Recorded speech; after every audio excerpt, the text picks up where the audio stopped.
بسم اللہ الرحمن الرحیم۔ ایک آدمی اسٹیشن پہ آیا، اس نے کہا میں نے جی سرگودا سے پنڈی جانا ہے، ٹرین کتنے بجے آ رہی ہے؟ انہوں نے کہا جی ابھی آدھے گھنٹے تک آ رہی ہے، آپ ٹکٹ لے کے پلیٹ فارم پہ پہنچے۔ وہ دیہاتی آدمی تھا، اس نے کہا یار ٹرین کیسی ہوگی؟ اس نے کہا کالا انجن ہوگا اور اس سے دھواں نکل رہا ہوگا۔ اس نے کہا ٹھیک۔ اس نے ٹکٹ لی اور ایک آدمی جو پلیٹ فارم پہ آیا تو دیکھا وہ کالے رنگ کا اور سگریٹ پیتا جا رہا، اس نے کہا یہی جا رہی ہے ٹرین۔ اس نے اس کے اوپر چھلانگ لگائی اور چڑھ گیا۔ اس نے کہا کیا ہوا؟ کہتا ٹکٹ لی ہوئی ہے، ایسے نہیں چڑھا۔ اب مجھے آپ بتائیں کیا وہ کالا آدمی انجن تھا؟ وہ جو سگریٹ پی رہا تھا کیا وہ ریل گاڑی کا انجن بن گیا تھا؟ نہ وہ انجن تھا، نہ اس نے جو کہا اس کا یہ مطلب تھا۔ یہ تو اس جاہل نے نہیں سمجھا نا، قصور اس جاہل کا ہے، اس اسٹیشن ماسٹر کا تو کوئی قصور نہیں نا کہ اس نے غلط بات بتائی ہے۔ یہی حال بریلویوں کا کہ قصور ان کے دماغ کا ہے کہ انہوں نے صحیح بات سمجھی نہیں ہے۔ ایک بھنگی جا رہا تھا تو اس کو راستے میں خیال آیا کہ بابا جی اپنا منہ ہی دیکھ لینا چاہیے، اتنا عرصہ ہو گیا ہے اپنا بتھاڑ ہی نہیں دیکھا۔ چلو وہ چلا گیا کہ چوری صاحب شیشہ ہی دے دو، کوئی بتھاڑ ہی دیکھ لوں میں۔ چوری صاحب نے سوچا چلو یار بیچارہ بڑی مدت سے اس نے آئینہ نہیں دیکھا ہوگا، ایک شیشہ دے دینا چاہیے اسے۔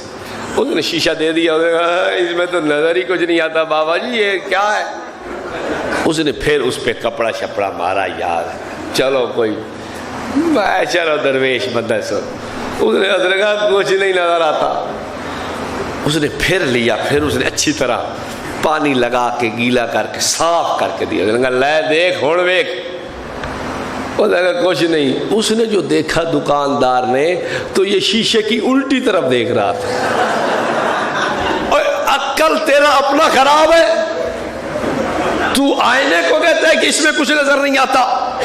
یہی حال بریلوی علماء کا تھا، ان کے اپنے عقل میں فطور اور خیانت اور شیطانیت بھری ہوئی تھی۔ انہوں نے جان بوجھ کر اکابر دیوبند پر فتوے لگائے، اس لیے کہ عقل خراب تھی، حقیقت ان کو نظر نہیں آئی۔ اور بات سمجھ آ رہی ہے؟ اور فقیروں کو سمجھ آئی ہے گل؟ چاند نکلا رمضان کا تو سارے دیکھ رہے تھے کہ چاند چاند چاند۔ ایک عورت اپنے وہ بچے کی اس نے اسی وقت اس کی صفائی کی، اس کو پیشاب پخانے کو صاف کیا اور جلدی میں چاند دیکھنے کی خاطر بھاگی کہ چلو میں بھی چاند دیکھوں۔ تو اس نے پوچھا اڑی کدھر ہے چاند، کہاں ہے؟ تو اس کے ساتھ والے نے کہا وہ نہیں کھڑا۔ اس نے کہا اچھا۔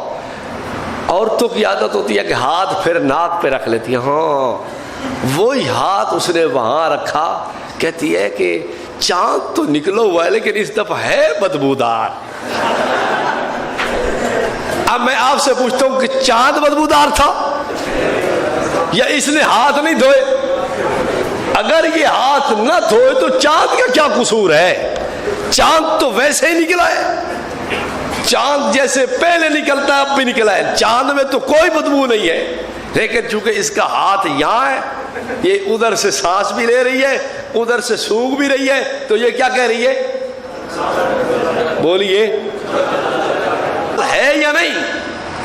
یہ ایک الگ واقعہ ہے، الگ بات ہے، لیکن دیکھنے والے نے، یہ جو مولوی احمد رضا خان ہے اس نے ظلم و ستم کیا ڈھایا کہ بات بنتی نہیں تھی، خواہ مخواہ بنائی۔ ویڈیو کے نیچے سبسکرائب کے بٹن پہ کلک کریں، بیل کے آئیکن پہ کلک کیجئے تاکہ ہر نئی ویڈیو کی نوٹیفیکیشن آپ کو مل جائے۔